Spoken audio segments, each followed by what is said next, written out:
Shalom, fam. Welcome back to the channel. Let us give all praise, honor, and glory to the Heavenly High One, our Abba Yahawah Ba'Hashem, Yahawashi, Ba'Hashem, Rakakwadash. I thank you guys for joining me today. I pray that you guys are all doing well and that you benefit from today's lesson. We are continuing our walk through the parables of our King to understand the kingdom of heaven, to understand the mind of our Father and the mind of our King. All right, we're being made ready. We're being perfected. All right, and prepared for great blessings or great curses, depending on how we receive his teachings and what we do with them and whether or not they transform us or not. And his parables are supposed to transform you. All right.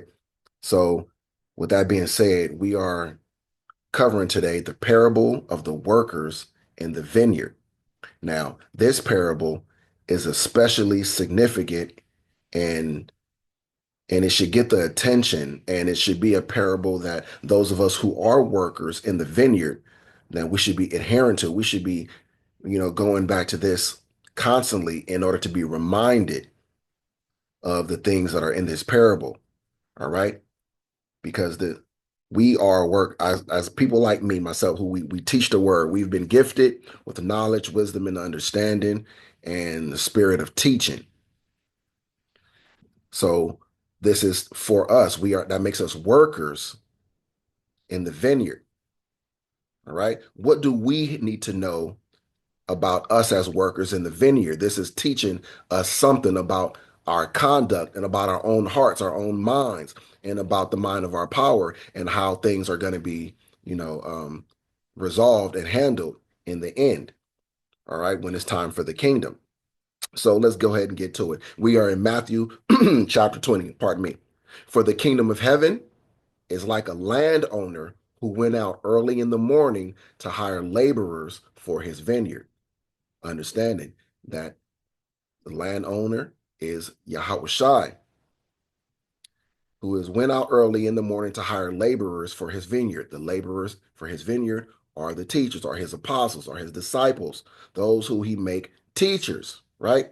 Those who he used to help gather his sheep. Now, when he had agreed with the laborers for a denarius a day, he sent them into his vineyard.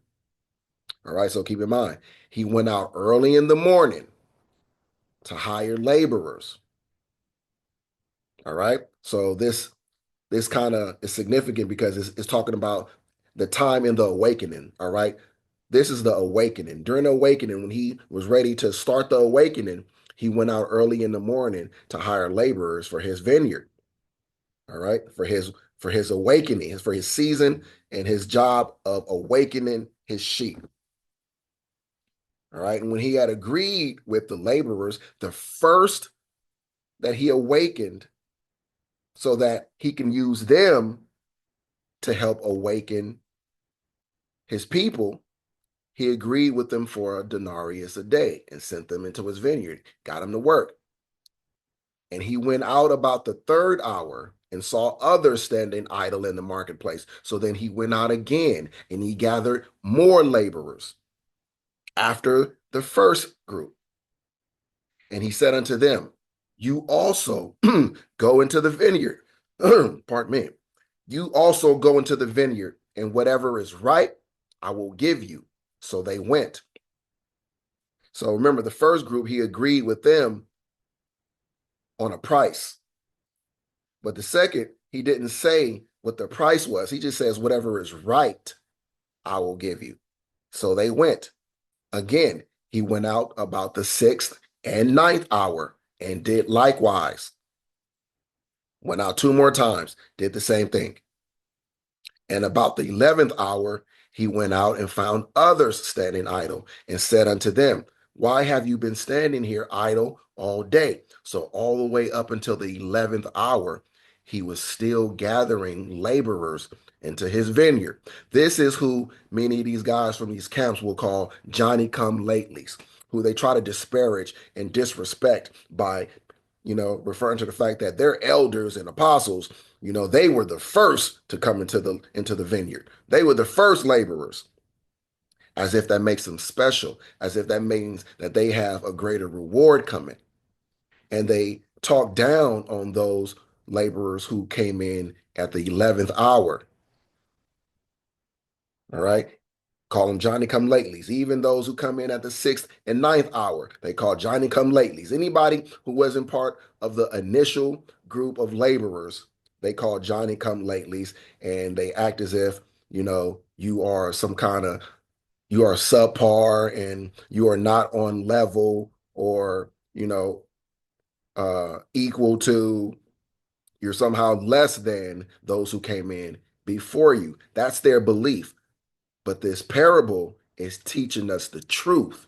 See, because our king, he knew that we would be here in this time with men doing this right now. They're doing it. He knew that they would do this. So look what he taught us concerning this behavior, concerning that mindset. All right. Why have you been standing here idle all day? They said to him, because no one hired us. He said to them, you also go into the vineyard. And whatever is right, will you receive whatever is right. So when even had come, the owner of the vineyard said to his steward, call the laborers and give them their wages, beginning with the last to the first. Call the laborers and give them their wages, beginning with the last to the first. The last receive their payment first. Right? Not those who've been laboring the longest. They don't get paid first. Nah, you see, so he making a point. You're not going to get paid first because you came in first, because you're not better than those. He's showing them that they're not better by paying them last. And when those came who were hired about the 11th hour, they each received a denarius. They received the exact same thing those who came in first received. But when the first came, they supposed that they would receive more, and they likewise received each a denarius. See, they thought that they should receive more and would receive more. They thought they were entitled to more. They thought they deserved more than those Johnny come latelys. And when they had received it, they complained against the landowner. They're going to complain. They're complaining in their spirit. They will be complaining in their spirit. They will be grumbling and moaning within themselves if they're smart enough not to do it outwardly.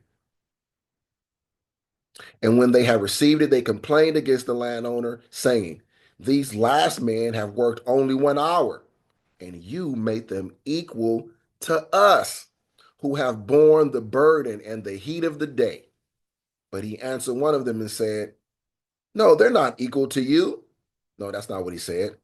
That's not what he said. But he answered one of them and said, friend, I am doing you no wrong. Did you not agree with me for a denarius? Take what is yours and go your way.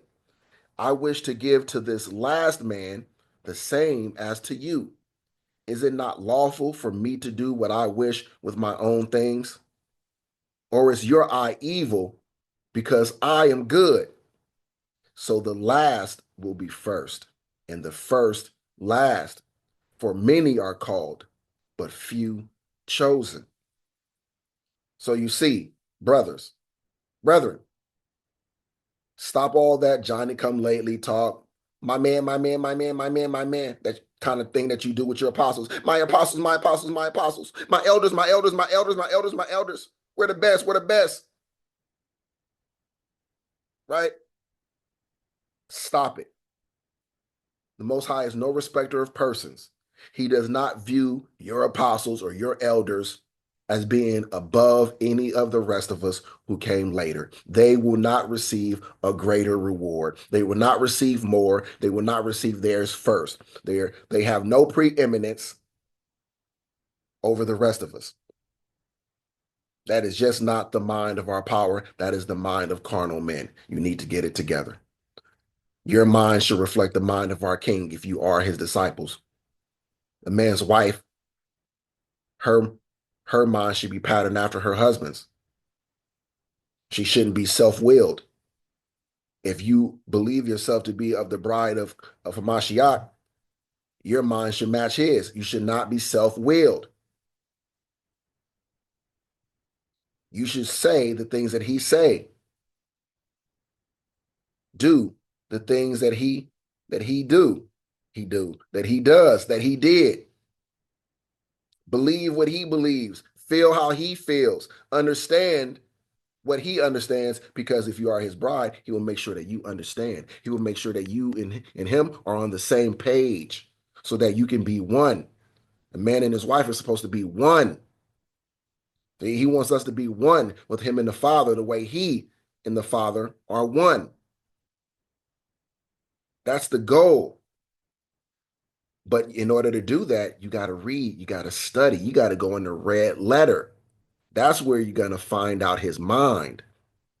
That's where you're going to get a good understanding of who he is, what he believes, what he desires, what he demands, what he commands. We speak a lot about the commandments, right? Red letter.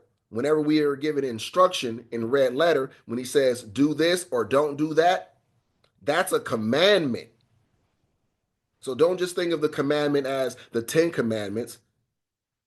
Anything our Father or Yahawashi tells you to do is a commandment. Anything he says not to do, that is a commandment, because he doesn't ask us anything. He commands. We are his servants. You don't ask your servant anything. You give him directions. You give him instruction. You command them. And what are they supposed to do? As you command it. You're not supposed to murmur against your master. Now, many of you may want this to not be true because you are a respecter of persons. You have men's persons lifted up and exalted. And so you just can't fathom that these guys are not more special than the likes of me or somebody else who is just awakening now or has not even awakened yet, but they're due to awaken. You just can't wrap your mind around the fact that your elder, your apostles, your leaders who you exalt and give double honors, that they won't be better or aren't seen as better or more important than any of the rest of us. That's a personal issue. You're going to have to work that out. All right. Again, that's all for this parable. That's it. This one, again, was also straightforward, but very important to bring out. You see, this is critical for us who are laborers. We got to get this. We got to understand this, because not understanding this will have you out here speaking in a way that doesn't please our power. Your thoughts, your feelings will not align with our power. And that can be an issue with salvation. That can be an indicator that you won't receive any, that you might be one of the people who hear the most dreaded words: depart from me, ye that work iniquity. I never knew you. I never knew you. Depart from me, ye that work iniquity. None of us want to hear that. But there are going to be some of us that hear that. And why? It's because your mind didn't align with his. You didn't know him. His ways are not your ways. His thoughts are not your thoughts. So you didn't bother going to try to understand his thoughts. Right? You went with your own. You leaned upon your own understanding. And we are instructed not to do that, right? Absolutely. So I pray that you guys can take this and that you benefit from it. For those of you who aren't teachers, you can benefit from this as well. This arms you